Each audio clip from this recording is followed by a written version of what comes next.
माता लक्ष्मी श्रीहरि विष्णु की अर्धांगिनी हैं और भगवान गणेश महादेव के पुत्र हैं। कभी आपने विचार किया है कि दीपावली के पावन पर्व पर माता लक्ष्मी और गणेश जी की पूजा साथ में क्यों की जाती है? लक्ष्मी जी के साथ गणेश की पूजा के संबंध में कई किंवदंतियां प्रचलित हैं। इनमें से एक है कि एक बार एक सन्यासी ने देवी लक्ष्मी को कड़ी तपस्या द्वारा प्रसन्न किया था और राजसी ठाट बाट से जीवन व्यतीत करने की कामना प्रकट की।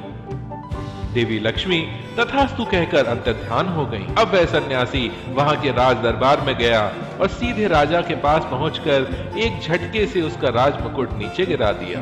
यह देखकर राजा का चेहरा गुस्से से तमतमा उठा। तभी उसने देखा कि उसके राज मुकुट से एक बिच्छू बाहर निकल रहा है। यह देख राजा के मन में सन्यासी के प्रति श्रद्धा बढ़ गई और उसने साधु को अपना मंत्री बनने का आग्रह किया। सन्यासी तो यही चाहता था और उसने झट से राजा का प्रस्ताव स्वीकार कर लिया। सन्यासी के परामर्शानुसार राजकाज उत्तम विधि से चलने लगा। ऐसे ही एक दिन उस सन्यासी ने सबको दरबार से बाहर निकल जाने को कहा। सन्यासी पर पूर्ववत विश्वास करते हुए राजा सहित सब दरबारी वहां से निकलकर एक मैदान में पहुंच गए। तभी राजमहल की दीवारें ढह गईं। बस अब क्या था? राजा की आस्था उस सन्यासी पर ऐसे जमी कि समस्त राज कार्य उस सन्यासी के संकेतों पर होने लगा। ऐसे में सन्यासी को स्वयं पर बड़ा घमंड हो गया।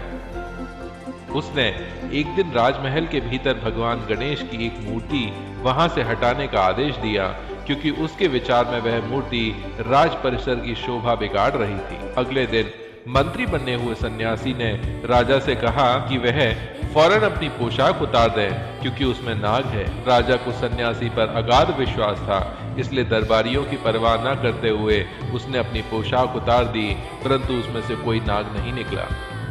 यह देखकर राजा को सन्यासी पर बहुत गुस्सा आया और उसने उसे कैद में रखने का हुक्म दे दिया। कैदियों की भांति कुछ दिन गुजारने पर सन्यासी की बुरी हालत हो गई। उसने पुनः देवी लक्ष्मी की आराधना शुरू कर दी। माता लक्ष्मी ने स्वप्न में उसे दर्शन देते हुए बताया कि तुम्हारी दुर्दशा गणेश जी का अपमान करने की वजह से हुई है। गणेश जी बुद्धि के देवता हैं, अतः उनको नाराज करने से तुम्हारी बुद्धि भ्रष्ट हो गई। अब सन्यासी ने पश्चाताप करते हुए भगवान गणेश से क्षमा मांगी। अगले दिन राजा ने स्वयं वहां पहुंचकर उसे मुक्त कर दिया और पुनः मंत्री पद पर बहाल कर दिया।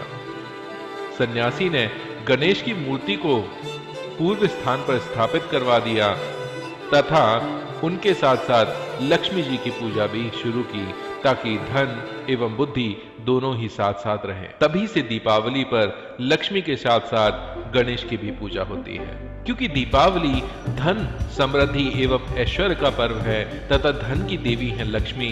लेकिन यह भी सत्य है कि बिना बुद्धि के धन व्यर्थ है। अतः धन संपत्ति की प्राप्ति के लिए देवी लक्ष्मी तथा बुद्धि की प्राप्ति के लिए भगवान गणेश जी की पूजा का विधान रखा गया है। लक्ष्मी का स्वामित्व भी बुद्धि के द्वारा ही किया जा सकता है।